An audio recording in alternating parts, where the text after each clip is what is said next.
Soy Adolfo Alvarado Belloso, otra vez en el conversatorio virtual sobre temas procesales que la Academia Argentina de Derecho Procesal realiza como tarea de extensión universitaria para la maestría en Derecho Procesal de la Universidad Nacional de Rosario, de la cual ha egresado nuestro invitado de hoy, Remberto Valdés Hueche.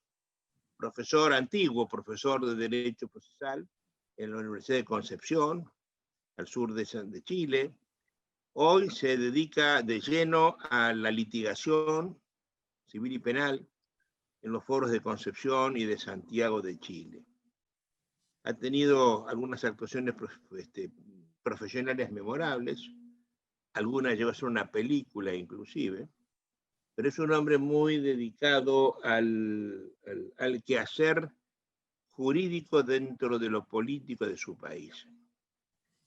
En estos momentos Chile tiene una constitución que tolera que haya un proceso penal acusatorio y un proceso civil fuertemente inquisitivo.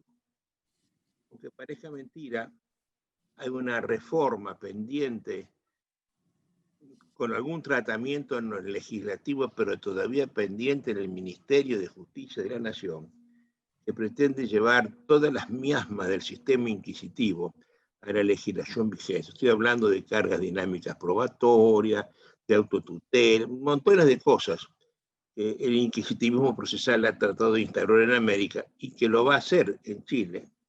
Lo hubiera hecho de no haber medido gente que se opuso tenazmente a esa situación, alegando la incoherencia normativa que resultaría de tener un código fuertemente acusatorio de un código procesal civil, que es todo lo contrario. En los últimos tiempos, recientemente se ha hecho una convocatoria a elecciones para determinar en Chile si hay una reforma o no de la Constitución. Y ha triunfado el sí por abrumadora mayoría. Los chilenos están queriendo una reforma constitucional, eso es indudable. Y esa Constitución tendrá que tener un tratamiento de toda la norma procesal para acondicionar todo este desfase que está existiendo a la luz de la Constitución vigente. Se nos ocurrió con Remberto Valdés, que además es un buen amigo, hacer un estudio preliminar del tema, pensar cuáles son los desafíos que enfrentará la jurisdicción chilena ante la nueva Constitución, cuáles son los conflictos que existen y que pudieran existir, por los cuales habría que evitarlos, etcétera, ¿no? Para eso esta charla, con Remberto, bienvenido con todo afecto al conversatorio, lugar de conversaciones, y ya te tiré el tema, que quiero que me opines acerca de proceso y nueva e inminente Constitución. Bueno, la inmensa mayoría del padrón electoral que concurrió a votar el 25 de octubre recién pasado, casi por un 80%, tomó la decisión de tener una nueva constitución que debe ser redactada por una convención constituyente plenamente elegida, 100%, nada que ver con el Congreso actual, de 155 convencionales. Esta elección se va a producir en abril. ¿Por qué el número 155? ¿Por qué? La verdad es que hay muchas preguntas que son, que son un poquitito sin saber las razones. Este fue un acuerdo que se hizo entre la inmensa mayoría de los sectores políticos una noche, en una madrugada, cuando Chile estaba viviendo un proceso de violencia bastante importante, de protesta en la calle, de insatisfacciones frente a la realidad económica que se estaba viviendo, la realidad política, pero esto fue un movimiento callejero. Y la clase política, por así denominarla, que está en un 8% de aprobación a nivel nacional, de acuerdo a las encuestas, tomó la decisión de salvar este impasse a través de una nueva constitución. Ya veremos si eso prospera o no desde el punto de vista de apaciguar los ánimos en los años venideros. Pero el hecho concreto es que muchos de los temas que se resolvieron aquella noche quedaron un tanto en el aire. La razón del por qué 155 y no 200 es algo que la verdad no tenemos razones que puedan fundarla. Sobre aquellas conversaciones de la noche también hubo una suerte de secretismo y por lo tanto, qué se dijo por este político o el otro, o tal presidente de partido y el otro, es algo que probablemente solo con el tiempo vamos a... Pero el punto concreto, Adolfo, es que bajo la Constitución de 1980, que hizo suya el presidente Lagos ya en democracia el año 2005, según las estadísticas internacionales, los estudios internacionales y también los nacionales, Chile progresó bastante. Hay una clase media pujante, un mundo económico que cambia de la A hasta la Z, una cantidad importantísima de primeros alumnos universitarios, cuestión que Chile no había visto, un crecimiento económico bastante importante. Pero, de acuerdo a los analistas,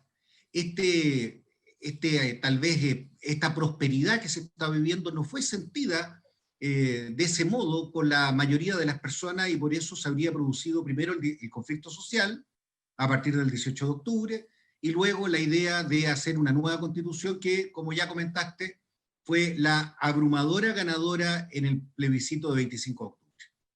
Entonces, quedan muchas cosas que resolver, mucha incerteza jurídica, incerteza económica en lo venidero. Vamos a ver si después del año y medio, primero son 9 meses, prorrogable a 3 meses, para que la convención constituyente saque un texto definitivo que tendrá que ser plebiscitado, en un plebiscito de salida también, por el padrón electoral. Si se vota sí a la constitución que se proponga, gobernará esta los destinos de Chile durante el tiempo que corresponda, y si se dice no, volveremos a la Carta Constitucional de 1980. Y eso origina, por cierto, incertezas bastante importantes. O sea que, a ver, me estás dando un dato muy preciso. La constituyente per se no dicta la constitución, la propone a un plebiscito popular. Efectivamente. Importante, ¿no? Sí, es muy importante porque pueden pasar muchas cosas.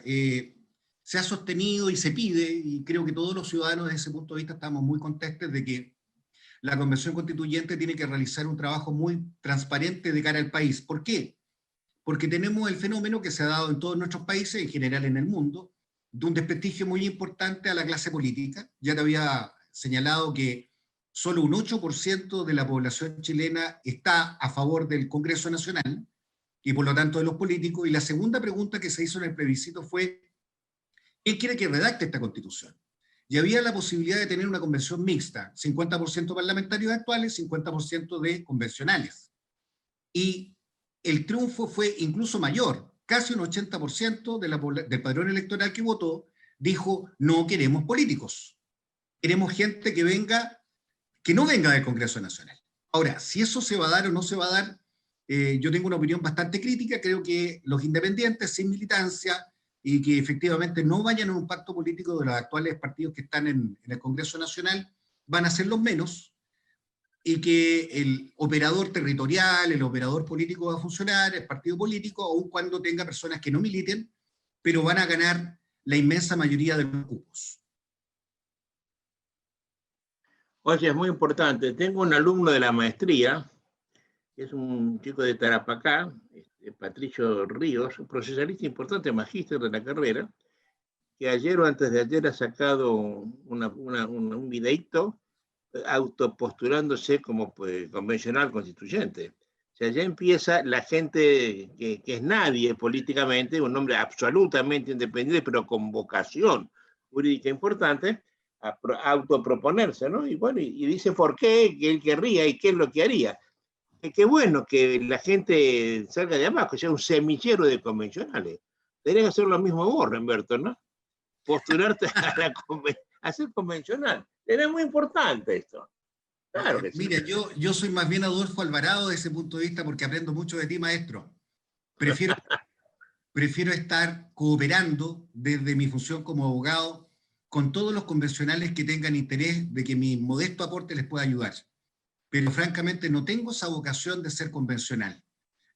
Ha habido algunos partidos políticos que se han acercado a conversar conmigo respecto del punto, pero yo la verdad es que creo que no es mi misión. La misión es distinta, tal vez apoyar desde la academia, a través de algunos artículos, a través de algunos videitos. Pues tendrías que repensarlo, porque un voto en 155 es muy importante. Sí.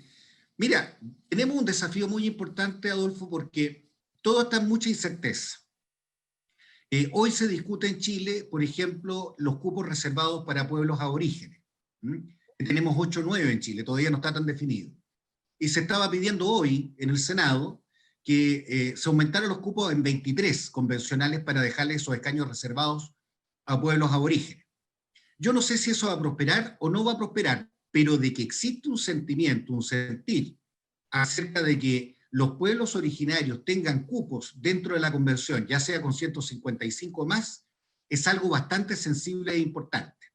¿Eso qué puede originar? También puede originar que ese sentimiento o la misma composición de esta convención constituyente permita que se recoja el reconocimiento constitucional de los pueblos aborígenes, originarios mejor dicho, y que se les dé tal vez algunos matices estilo constitución boliviana, en orden a que tengan no solamente este reconocimiento, sino que ciertos grados de autonomía. Y ahí está el punto. Los procedimientos ancestrales que estos pueblos originarios se dieron para resolver sus conflictos van a estar sujetos a la misma normativa constitucional que nos vamos a dar el resto de los ciudadanos chilenos o del territorio de la República. Esa es una pregunta que evidentemente no puedo responder porque todavía no se desarrolla este proceso eleccionario. Ni sabemos. Eso ocurre en mi país, donde ¿Sí? las etnias particulares siguen, cuando el problema es entre dos de la misma etnia, el juez le pertenece a la etnia. Y bueno, y a la luz de la Constitución todos. En la justicia civil común, la penal común, no ingresa a un ente mapuche con el problema entre mapuches, por ejemplo. Igual pasa en el norte, en Formosa, es decir, la justicia argentina ingresa solo cuando hay problemas de un pueblo originario y un pueblo no originario.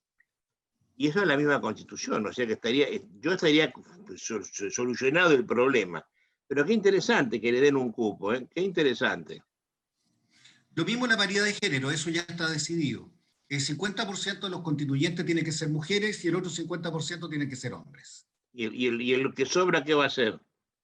El que sobra tiene una solución distrital. Porque el número ideal son 155, mi amigo. El que sobra tendrá que ser, ahí viene la cifra repartidora, y tendrá que ganar el cupo del impar, de acuerdo al distrito, el del sexo que sea, pero que tenga mayoría. También es interesante desde ese punto de vista. Es absurdo. Paridad de género y número impar. Ya empezamos mal, Remberto. Bueno, son las contradicciones, Adolfo, de inventar una reforma constitucional para poder llegar a una nueva constitución en horas de la madrugada. Parece ser que los parlamentarios y dirigentes partidarios que decidieron esta cuestión en la madrugada estaban pensando que Chile se quemaba y que era imprescindible dar esta señal. Y bueno, salió rápido. Y a veces trabajar tan rápido no es tan conveniente. Bueno, sigamos. Cuénteme usted, ¿en dónde andamos acá? ¿Qué pensás vos de los elementos de la idea del proceso que tendrían que estar consagrados en la Constitución? Para que esto sea en serio, no hablar del debido proceso o como hacen ustedes de un procedimiento racional y justo, son los únicos que se apartan de esto, que nada tiene que ver, que nadie quiere decir, nadie entiende el valor del sintagma, ¿no? ¿Qué pondrías vos ahí? Bueno, yo pondría lo que nosotros ya sabemos, los elementos básicos del debido proceso de manera genérica para toda clase de procedimiento, de proceso, el civil, el laboral, el de familia.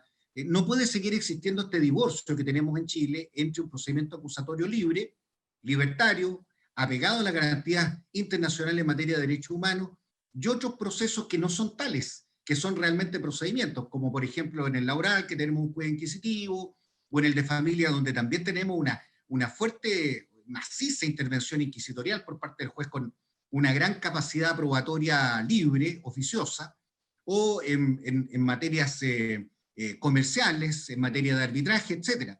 Esto debería ser, a mi juicio, una gran oportunidad para quienes amamos el proceso y considerar todos los elementos esenciales de un proceso en la Constitución de manera de que todos los procesos de distinta índole, cualquiera sea la materia de que traten, se nutran de este espíritu que es el que nosotros pensamos que es el correcto. Entonces, yo lo miro como una oportunidad, porque si ya se dio, bueno, trabajemos con este proceso para todo y por lo tanto así eliminamos aquellos resabios inquisidores, aquellos resabios autoritarios dentro de la garantía constitucional del proceso. Yo tengo la impresión de que el sistema acusatorio para el cual ustedes pusieron mucho dinero, mucho Muchísimo. esfuerzo, eso se armó correctamente desde el principio. Creo que hay una aceptación generalizada de los foros del país, ¿no? El abogado medio está contento de cómo funciona eso en el fuero penal. Pero no creo que haya la misma aceptación, por ejemplo, en el fuero de familia.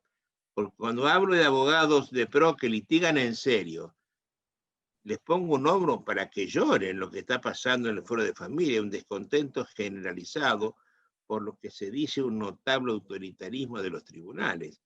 Es decir, ¿por qué estas diferencias esenciales entre una cosa y la otra? No se entienden, porque te voy a hacer otro aporte. La ministra que estuvo a cargo de llevar a cabo la reforma procesal penal se hizo asesorar muy bien en el sistema acusatorio, pero también fue la autora de la reforma procesal en materias de familia, orgánica y funcional, pero no tuvo las mismas luces. Primero, para empezar, esta reforma lo dije en alguna oportunidad, creo que por ahí por el año 2006, en algún foro que tuvimos en Azul. Yo estaba en el aeropuerto esperando mi vuelo para poder llegar a Argentina, cuando me sorprendo porque tenía preparada mi charla y la tuve que modificar porque en el Parlamento la reforma que todavía no entraba en vigor y que estaba a punto de ser publicada ya se estaba reformando. Entonces se hizo con un voluntarismo en que se pensó, por ejemplo, que los abogados que podíamos litigar en familia teníamos que ser desdeñados y las partes debían representarse a sí mismas, porque los abogados íbamos a estar ausentes de hacer una contribución. Y que de hecho... Son malas palabras, vos es el pensamiento austríaco de 1895, ¿no? Así Ese es es. el fascismo declarado que esa ministra que hizo esa, perdóname, no entendía absolutamente nada del tema. No puede estar con la izquierda haciendo una cosa y con la derecha otra. Bien. Ella compró dos proyectos a personas distintas que pensaban en forma diversa y ella no entendió en dónde estaba el tema. Si no nos explica, saca un código que la verdad funciona ejemplarmente en América Latina y otro que es un desastre. Política, ideológicamente están en contra, ¿no? O sea, Así eso es. no habla bien de la ministra que hizo eso, ¿no? Qué pena. Entonces, hay un divorcio muy grande, Adolfo, entre la legislación acusatoria que tenemos en procesal penal con el resto de las legislaciones. Y eso evidentemente no contribuye para el buen entendimiento ni para la armonía. Los abogados que nos dedicamos a litigar, además, no podemos hacer un pronóstico de lo que puede acontecer. De eso estamos absolutamente privados, sobre todo en primera instancia, porque va a depender muchísimo del juez que nos toque. Y eso evidentemente no da claridad en las reglas del juego. Solo podríamos llegar pensando en el futuro, como en el proyecto Pelícano, en aquella película que tú y yo conocemos también, pensar qué podrían pensar los ministros de la Corte Suprema en 4 o 5 años más respecto de nuestro caso. Y eso significa que igual vamos a tener que litigar 4 o 5 años para poder llegar a un resultado que nosotros estimemos plausible y con un pronóstico X, A, B o C, pero algo que le podamos decir a nuestros clientes. Desde ese punto de vista... Además, oye, en una corte que en algún momento de la historia yo sé que algún ministro dijo, yo estoy acá para defender a los obreros. O Así sea, un dijo, ministro fueron de dos, Suprema Corte de Justicia que fueron venga a dos. decir que él está para defender y no para jugar, es una cosa que tampoco se entiende, ¿no? Y fueron dos, y fueron dos. Y ahí te añado, que a mí me ha tocado muchísimo porque tengo muchas causas laborales, me ha tocado estar en alguna audiencia, a veces por el trabajador, a veces por el empleador, y cuando voy por el trabajador, me toca un juez, por ejemplo, que me dice, yo no tengo el deber de ser imparcial, yo tengo el deber de ser objetivo, por lo tanto yo estoy con el trabajador. Ahora, llevándolo al terreno no académico, sino que en lo utilitario, si yo voy por el trabajador y escucho esa declaración, me siento muy satisfecho, voy a ganar. Pero eso no puede depender de que la declaración de principios del magistrado sea la ausencia de imparcialidad. Claro. Es un hecho gravísimo. Eso es el tema que nadie comprende bien qué es la imparcialidad, por tanto trabajamos nosotros tanto ese tema, ¿no? Por Habría que supuesto. definirlo en la Constitución, es una buena cosa. Hablar de la imparcialidad, pero hablar también de la independencia de criterios, de la independencia del mandamás de turno, de la obediencia debida y de todo prejuicio, que es lo que tiene ese señor. Bueno, y ahí tienes también, Adolfo, dentro de la Constitución un elemento que es importante desde el punto de vista orgánico. También se ha levantado nuevamente la discusión acerca de la eventual creación, voy a darle el nombre que corresponda, al Consejo Superior de Justicia, Consejo Supremo de Justicia, démosle el nombre que se quiera, que debe controlar el nombramiento de jueces y su calificación. Hay sentimientos encontrados sobre el particular. Hoy día tenemos que nuestro Supremo Tribunal, la Corte Suprema, tiene una designación que es triple. O sea, propone la Corte Suprema una quina, es designado por el presidente de la República y necesita un quórum altísimo en el Senado de la República ese ministro para poder llegar. Entonces esto ha sido resistido por algunos que dicen, mire, ¿cómo va a ser posible que un ministro vaya haciendo su carrera pensando que el día de mañana tiene que agradarle a los señores del Senado? Que son un cuerpo político por excelencia. Y otros dicen, bueno, ¿qué hacemos? Volvemos al antiguo sistema de simple designación del presidente de la República. Hoy eso va a ser materia de discusión también en el centro, en el seno, ¿no es cierto?, de la Convención Constitucional. Yo creo que va a ser un gran tema. Yo, Ramberto, ya por esta altura de mi vida, creo que donde se han implantado los consejos de la magistratura, que son esas cosas híbridas, como me estás diciendo, consejos, lo que vos fuera, inicialmente se usó en Italia por puro gatopardismo. En España se hizo para robarle el poder al franquismo, que estaba enquistado dentro del poder. Los demás fueron todo una absurda transferencia de poder a no sé quién. Donde hay Consejo de la Magistratura Verbigracia en la Argentina desde el 94 es un desastre. Se cambian figuritas, se hacen trampa en los concursos. Se concursa para juez de lo civil, un absurdo caso, un señor en marcha atrás en la autopista de la noche agarra una vaca, absurdos casos, puede pasar una vez cada millón de asuntos. Y no se concursa la gestión judicial.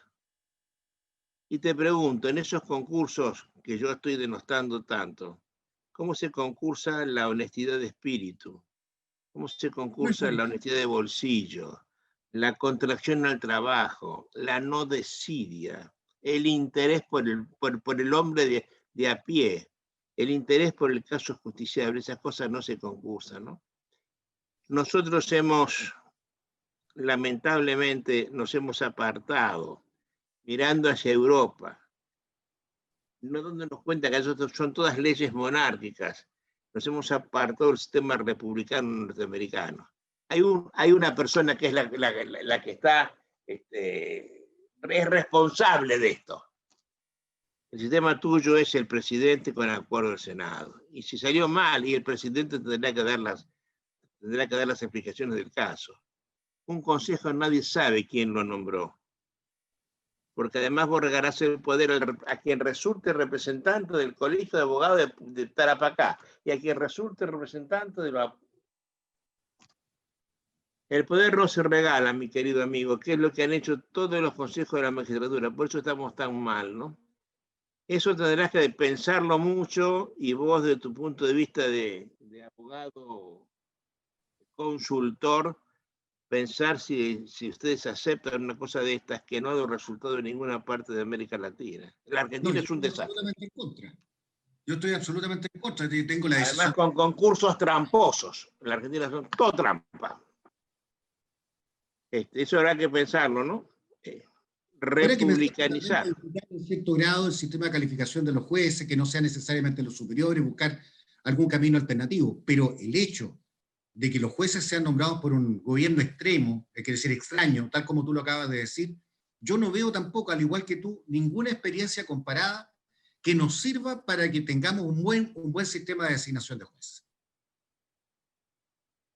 De hecho, es la peor justicia en la Argentina, la peor justicia desde que tenemos Consejo de la Magistratura. Mira vos. Mira, yo soy un juez jubilado. Estoy en el Poder Judicial 35 años. Y desde mi juventud recuerdo que los jueces eran tranquilos, eran mansos al decir de la ley de partidas. Trabajaban, nadie puede decir que un juez era deshonesto, a nadie se le ocurría decir una cosa de esa, ¿no? Yo tengo en mi ciudad, yo tengo 60 jueces exonerados. Es terrible lo que estamos hablando, ¿no? Espantoso, espantoso. Bueno, me gusta eso, ¿no? Entonces vos estarías diciendo, regular todo lo que se dice desde un sistema acusatorio, que debe ser un proceso, establecerlo en palabras claras en la Constitución. Es una buena idea eso. ¿Y quién lo va a sostener a eso? Eso lo Bueno, sabe muy poca gente, eso. la verdad de las cosas, Adolfo, es que todo hoy día está muy en veremos. Todavía no está dictado el reglamento que determina la cantidad de asesores, el pago de estos asesores técnicos que tendrán que tener cada uno de los convencionales, ni cómo se va a desarrollar la discusión dentro del seno de esta convención constitucional. Así que hoy día todo es un poco, bueno, no es un poco, está lleno de incerteza. Tampoco, obviamente, sabemos quiénes van a ganar. Lo que yo me temo y que he dicho en reiteradas oportunidades es que es altamente improbable de que la mayoría de los 155 convencionales sean personas que vengan de la calle y que estén desapegadas de los partidos políticos, porque la reforma constitucional se hizo en gran medida para que los partidos políticos controlaran las listas de aquellos que tenían que ser convencionales, militaran o no militaran dentro de los partidos. Y para un independiente, por ejemplo yo, que no tengo partido político, que no he militado en partido político, que carezco de operadores territoriales, que no tengo una casa en una población, por ejemplo, para obtener votos. ¿Cómo gano los votos suficientes? Primero, en mi cuerpo electoral para poder ser candidato, ya es muy difícil. Segundo, si lo logro hacer, no tengo la máquina para poder llegar al padrón electoral que preciso para poder ganar el cupo correspondiente. Entonces, desde el punto de vista práctico, veo muy difícil que independientes que tengan grandes galardones desde el punto de vista académico, jurídico, trayectoria de probidad, etcétera, etcétera, lleguen. Sí van a llegar personas que no tienen por qué no tener esas mismas cualidades, pero que van a estar intrínsecamente relacionados con el partido político que les da el cupo. Oye, Todavía y eso no se subsana con las redes sociales, no, no creo. con Instagram, con una prédica permanente en Facebook, ¿no? No, yo lo veo eso imposible porque además al final el voto en Chile, de acuerdo a lo que yo he podido ver en mi experiencia electoral de muchos años, es que el voto tú lo ganas en terreno y uno termina votando por el candidato que a uno le colocan los partidos políticos, el que te resulte más simpático o menos antipático, pero en definitiva por ciertas tendencias que te marcan los partidos políticos. No veo yo que esto vaya a ser una revolución de los independientes. No obstante, que en la votación plebiscitaria pasada se dijo de los 155, todos deben ser personas que no militen. ¿Ah? O sea, porque el castigo para el partido político fue bastante evidente. Y se podría asegurar eso, decirle que no a un diputado, al cuate del diputado, ¿lo podría hacer alguien? Al cuatro del diputado no. Ni los diputados, ni los gobernadores, ni los senadores, ni personas que estén hoy día en el ejercicio de una función pública pueden ser candidatos a menos que hubieran renunciado oportunamente. Y esto se dio poco. Por lo tanto, el cuate del diputado, el amigo, la persona cercana, que no tiene en principio, Adolfo, para serte bien franco, para mí no es un problema. Yo no denosto a la clase política como sí lo hace la inmensa mayoría de mi país. Yo no estoy en ese terreno, porque hay políticos realmente con una tremenda vocación, gente honorable, gente decente, que se hace asesorar bien, que trabaja muy duro. Pero otros no tanto, otros no tanto. Si el punto está en que si es conveniente o no tanta lejanía también del tema político. La política bien entendida, tú y yo sabemos que es un aporte para la sociedad. Así que no por el solo hecho de ser una persona que nunca ha militado en nada, tiene un tremendo mérito. Hay otras personas que han militado con mucha fuerza en partidos políticos y que se han entregado toda una vida a una vocación que es muy de excelencia. Así que yo no lo veo mal tampoco. no me complica a mí como ciudadano. Oye, si ya se ha empezado a pensar que una eventual reforma, a ver, de la justicia a través de la Constitución, necesitaría de una inversión patrimonial de la misma importancia que tuvo la inversión que se hizo para el fuero penal? Yo creo que sí. ¿Se ha pensado eso? No, no se ha pensado. Las partidas económicas para la reforma procesal civil, por ejemplo, todavía no están claras. Y desde allí que, no obstante que en esto se ha trabajado, se ha conversado muchos años, tal vez una década, eso no ha podido traducirse desde el punto de vista práctico en nada, porque evidentemente necesitamos una cantidad de juzgadores mucho mayor, personal, tecnología, informática, etcétera. Y yo no sé si Chile, después del estallido social, después del coronavirus, del COVID-19, tendrá las arcas suficientes como para poder invertir una cantidad de dinero enorme para poder llevar a cabo una reforma importante desde el punto de vista de la judicatura. Porque del presupuesto nacional para darle a la justicia habrá que sacárselo a seguridad, a educación o a salud pública. Bueno, no habrá gobernante que se anime a hacer eso. Nadie, nadie. Además que el grito de la calle va justamente en el petitorio hacia esos puntos que tú recién tocas. Las encuestas te señalan como en primerísima necesidad abordar el tema de la seguridad pública, abordar el tema de la educación gratuita y de alta calidad, abordar el tema de la salud de alta calidad y también gratuita para los sectores que no pueden pagarla, etc. Entonces, la torta siempre se escasa para poder repartirla entre las múltiples necesidades. Ese es el principal problema de la economía aquí y en la quebrada del Ají, en cualquier parte del mundo. No tenemos recursos suficientes. Yo recuerdo que de las grandes sazonadas chilenas estaban todas metidas en el problema de la gratuidad de la universidad, ¿no? Porque sí, el sistema universitario chileno es muy caro para el estudiante. Te hipotecas por mucho tiempo, ¿es así? Sí, efectivamente, la universidad, si tú la comparas con Argentina, evidentemente que en Chile se paga muchísimo. Ahora, la solución chilena, a mi juicio, era mixta. Antes de la reforma legal que hizo la presidenta Bachelet, que fue bastante bien sentida por la población en general, pero la presidenta tuvo un voto de intención de hacer gratuita la educación superior para todo el mundo, y la verdad es que no le dieron los números. Yo no sé si por un cambio constitucional los números te van a dar, porque tú tienes constituciones, por ejemplo, como la venezolana, que te establece una vivienda digna con determinado metraje, que permita tener relaciones de vecindad, seguridad social para todos. Eso es una simple petición de principio, querido, ¿no? Nada más. Y además que no tienes una acción constitucional que permita, desde el punto de vista práctico, recurrir a una autoridad X, sea administrativa o sea judicial, para que ese derecho social esté realmente garantizado. ¿Y qué haces tú, por ejemplo, si se ordena de la educación gratuita a todo el mundo y tú reclamas frente al Estado y el Estado no tiene dinero? ¿Cómo lo haces? Es imposible. Entonces, creo que va a haber una desilusión muy grande en unos 4 años más por parte de las mismas personas que votaron en un 80% prácticamente por una nueva constitución pensando que Chile iba a mejorar. Porque no va a pasar así, lamentablemente, es muy difícil.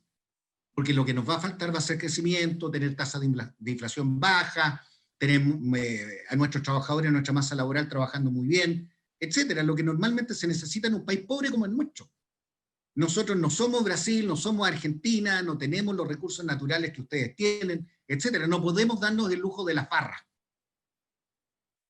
Oye, ¿actualmente hay alguna universidad gratuita? Sí, claro. O sea, 100% no. Hay algunas universidades estatales, como la Chile, por ejemplo, que tienen una contribución del Estado muy grande. ¿La Chile es gratuita? ¿Yo puedo estudiar abogacía gratuita en la Chile? Solamente si pertenece a un determinado quintil. ¿Qué es eso? Acá se le dice quintil, estar ubicado en una clase social, en definitiva, que tenga ingresos inferiores a X y un número de integrantes de la familia que sea inferior a X. Por ejemplo, mi hija Rosario, que estudia en la Universidad de Chile, no tiene derecho a gratuidad. ¿Cómo se llama después el término? ¿Cómo es el término que me dijiste? Quintil. Intili. No, quintil con Q. Quintil. Sí, Oye, por tanto sería una suerte de beca que a ciertos alumnos se les daría por parte del Estado o por parte de claro, una universidad que no le cobraría. una beca completa que permite que no pague nada del arancel. Pero eso es un trámite específico, especial, que lo Sí, hace la misma universidad, si hay que corresponde postular. lo da. Pero ya entonces no hay una universidad como en la Argentina donde todo es gratuito. No, no. A vos te consta, porque has cursado en Argentina, que acá solamente se paga algunos cursos de posgrado. Todo el grado, el pregrado que dicen ustedes, es absolutamente gratuito, ¿no? Sí, sí. Además, con un presupuesto que desde Menem para acá se reduce en un porcentaje cada año. Menem lo redujo entre un 8 y un 10% cada año, ¿no? O sea que inflación mediante se le da menos suma de la que correspondría al año siguiente conforme el valor del índice de la moneda, del precio de la moneda. Pero bueno, eso no lo tienen en Chile, ¿no? Y eso fue líos muy importantes en Chile. Sí. Me acuerdo una muchacha que estaba incendiando Santiago, llegó la voz cantante, de todo eso no lo van a poder hacer nunca, me parece, ¿no? Mira, todo depende, Adolfo, de cuánto podamos crecer como país y cómo llegue nuestra economía. Hoy día estamos en una crisis mundial. Tenemos 1.8 millones de puestos de trabajo destruidos. Tenemos una inflación que para nosotros ha ido creciendo. Tenemos también, por impacto del conflicto social, muchas empresas que han quebrado. Y con el COVID, otras tantas que se le han unido, al igual como ha pasado en el resto del mundo. Por lo tanto, yo veo complejo. Chile se ha ido endeudando más también, porque ha hecho un esfuerzo muy importante para poder ayudar, bonificar a las personas que están muy mal, hacer un bono de empleo que permita que la gente no pierda sus puestos de trabajo. Salió del Estado. Sacamos un 10% de los fondos de AFP. Sacamos ahora pronto probablemente otro 10%. Entonces Chile se ha ido empobreciendo. Ahora, ¿cómo lo resolvemos eso en el futuro? Bueno, yo francamente no tengo las capacidades como para poder decirte nada inteligente acá porque me faltan conocimientos de economía. Está bien. Oye, me encanta el tema, quiero volver acá. ¿Cómo están ustedes en el orden jurídico interno con la aprobación o la apropiación de pactos internacionales? ¿Qué Bueno, Chile pactos han suscrito ustedes y cuáles rigen hoy en el sistema jurídico interno chileno?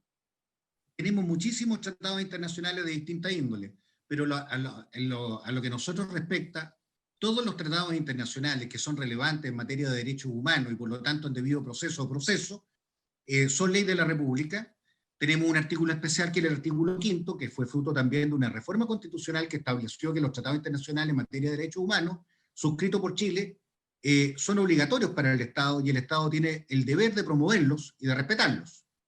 Entonces, vamos a ver qué pasa en la Convención Constitucional. Yo opino, quisiera que tal articulado fuera respetado, porque tenemos una jurisprudencia muy rica que se ha ido aplicando gracias a los tratados internacionales en aquella parte en que nosotros no tenemos normas específicas, aun cuando se trata de declaraciones bastante amplias, se pueden aplicar directamente como norma constitucional o como ley interna a casos específicos. Y así se ha hecho en diversas materias, en derecho civil, en derecho penal, en derecho, en los arbitrajes, en materias de conflictos que surgen en comunidades, en asociaciones deportivas, en materias laborales. Por lo tanto, yo creo que tendríamos que recoger aquella rica jurisprudencia que hoy día ya tenemos clara en materia de certeza y abordarlas en la nueva Constitución. Si eso no se encarga alguien que entienda del tema, quiero que sepa que no se va a hacer nunca, ¿no? Porque los que estamos pensando, los diputados, las etnias, quien fuere, ese problema les pasa por acá encima, ¿no? Ni lo ven, ni lo comprenden, ni lo sienten. Por eso insisto en que si no se hay algún jurista importante adentro de la convención, todo eso va a pasar absolutamente de lado y se va a ignorar. Yo tengo en la Argentina, desde el año 94, los tratados que ha firmado la Argentina están incorporados al nivel de la Constitución. Son parte de la Constitución y se aplican aunque no estén reglamentados por la ley. Antes de eso, el tratado era aprobado por la ley, estaba por debajo de la Constitución. Actualmente está a la misma altura. ¿Cómo están en Chile? ¿A la altura o debajo de? Aquí se discute. Hay algunas personas que antes del artículo 5 de la Constitución, incluso que acabo de indicar, estimaban que eran incluso supraconstitucionales, por ser legislación internacional a la cual Chile había adscrito, por lo tanto eran supraconstitucionales, gobernaban por sobre nuestra Constitución. Otros sostenían que tenían A la... mí eso no me convence, ¿no? A mí eso no me convence, ¿no? Pero hubo un par de sentencias que así lo dijeron en la Corte de Apelaciones de Santiago. La segunda era que son iguales a la Constitución, pero nosotros no tenemos un artículo como en tu Constitución del 94 que lo establezca así expresamente. Y una tercera postura decía, mire, la Constitución política nuestra se reforma y por lo tanto introduce legislación internacional o nacional que sea de la misma calidad, de la misma jerarquía que la Constitución, solo a través de reforma constitucional. Y como estos son tratados internacionales, solo ingresan a nuestra legislación interna como ley y por lo tanto no tienen la misma jerarquía que la Constitución. Esas son básicamente las tres posturas. Oye, ¿Chile ha sido alguna vez condenado en la Corte Internacional, la Comisión Internacional? Sí, por cierto. ¿Varias veces? Varias veces ha sido condenado, por ejemplo, por discriminación, en casos de derechos sexuales, tratándose de personas que contraen una convivencia por el mismo sexo y no se les ha permitido, por ejemplo, conservar la tuición de un hijo. Ha sido condenado, ahora recientemente también por una discriminación que habría habido respecto de un juez. Detalles no los conozco porque esto es de antes de ayer, más o menos 4 o 5 días atrás. Ha habido varios casos. ¿Ha habido, por ejemplo, alguna sentencia de la Corte que ha sido dejada sin efecto por la Comisión Interamericana? Sí, claro, y que ha ordenado indemnizar. La misma que te decía, la del caso... Y cuando eso ocurrió, ¿la Corte lo aceptó? Absolutamente. Hemos aplicado la norma de la Corte Interamericana y se ha hecho lo que la Corte Interamericana ha decidido que tiene que hacerse. Acá no se hizo así, ¿no? Es decir, la Corte está tanto. Allá sí, pero no entra dentro del terreno, no da órdenes en la nación, ¿no? Grave problema interpretativo y para pensarlo, ¿no? Pero claro, es que ahí no puedes comer a dos carrillos. Si te sometes a una jurisdicción internacional, bueno, te tienes que someter, te guste o no te guste. Imagínate nosotros que hubiéramos dicho en la Corte de la Haya, cuando recién tuvimos un conflicto con Bolivia. En buena hora lo ganamos. Pero si Bolivia lo hubiera ganado y nosotros decimos, no, ¿sabe qué? Nosotros litigamos ante esta Corte, contratamos abogados internacionales de alto prestigio, presentamos nuestros peritajes, etcétera, etcétera, pero ahora que el fallo no nos gustó, no lo obedecemos. ¿Para qué? Es absurdo. ¿Ustedes el conflicto con Perú lo tienen judicializado? No, con Perú tenemos, ya perdimos en una sentencia hace no tantos años, una materia sobre la soberanía sobre el mar, en donde Perú, a mi juicio, ganó definitivamente, y Chile ha respetado eso y se está implementando el cumplimiento del tratado. ¿Y qué le dio Chile a Perú ahí? O sea, la Corte le dio a Perú una extensión territorial mayor con unos puntos, desconozco los términos técnicos, en donde en definitiva Perú tiene más que ayer soberanía sobre el mar que tenemos en nuestras riberas, en nuestra frontera marítima. Está bien.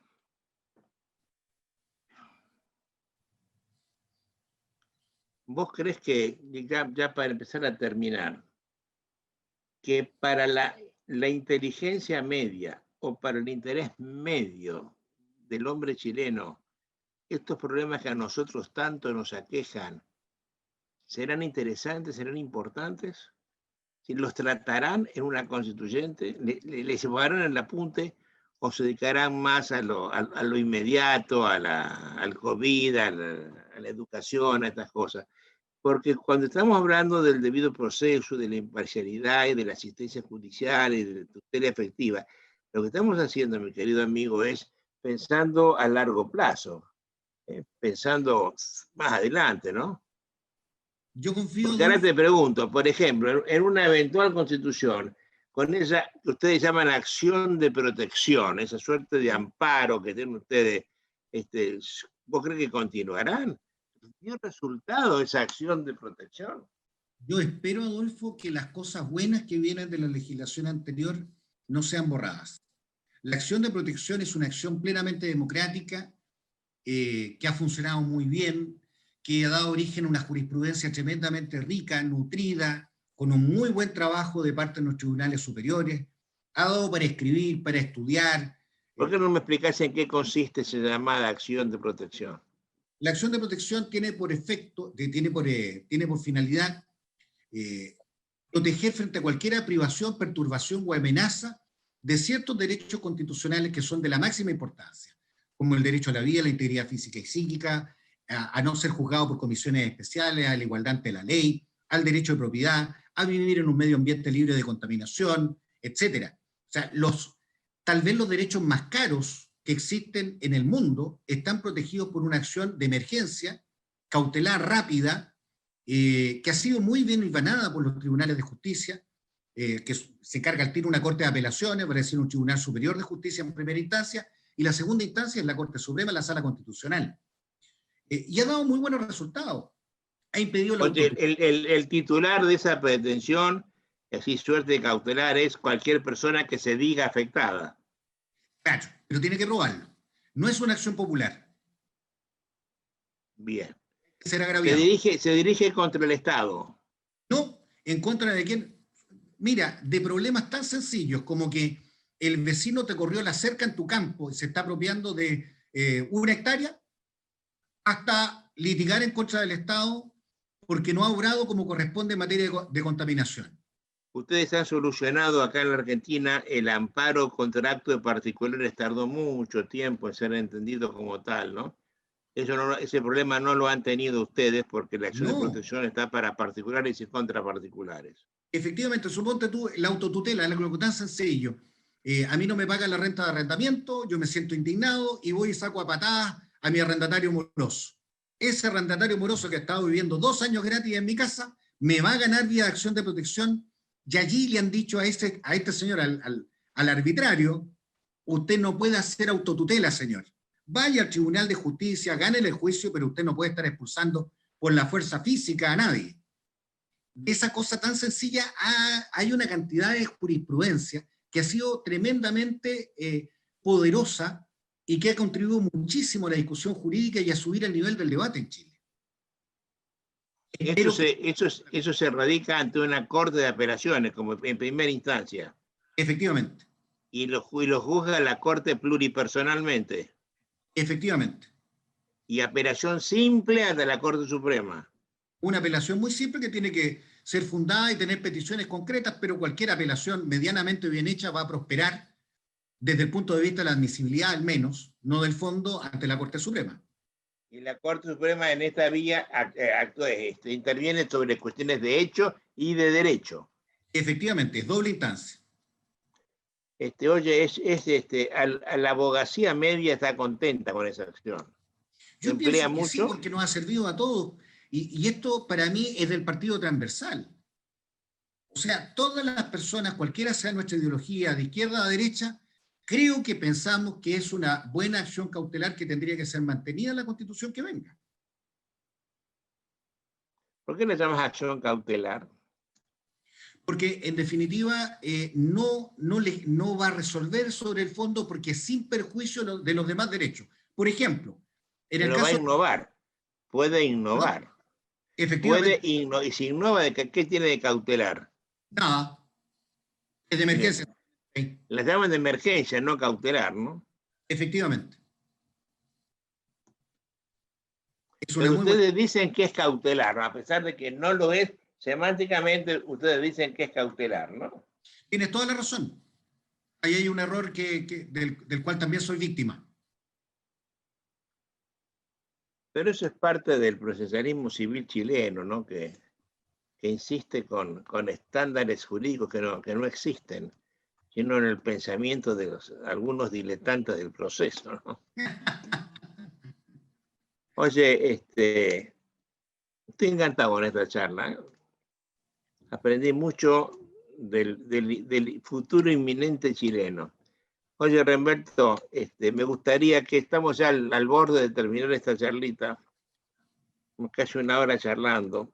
Me gustaría que, pensando en tu experiencia personal, en tus vivencias, en las cosas que tantas veces hemos conversado en Santiago, en Concepción, en Rosario, hagas una idea para el chico que te está escuchando, por el abogado joven, que escuche un abogado viejo con experiencia, que le dé una esperanza, Con experiencia. que le dé una esperanza, ¿no? Porque si no la charla es demoledora. Estamos charlando siempre de cosas que para mal.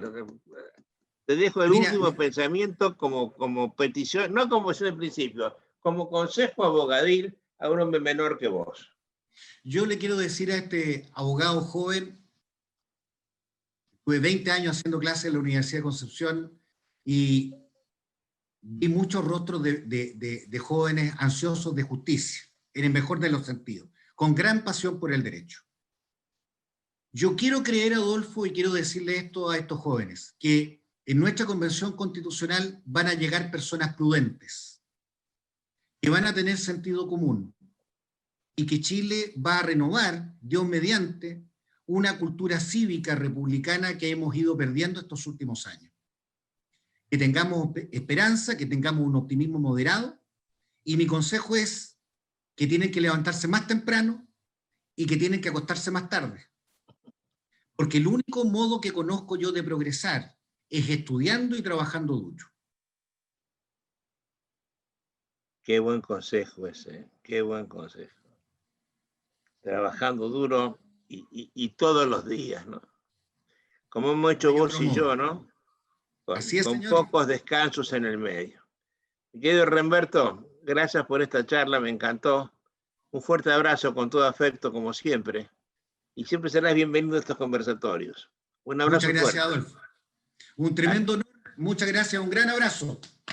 Cariño a Susana y a todos. Chao, mi querido.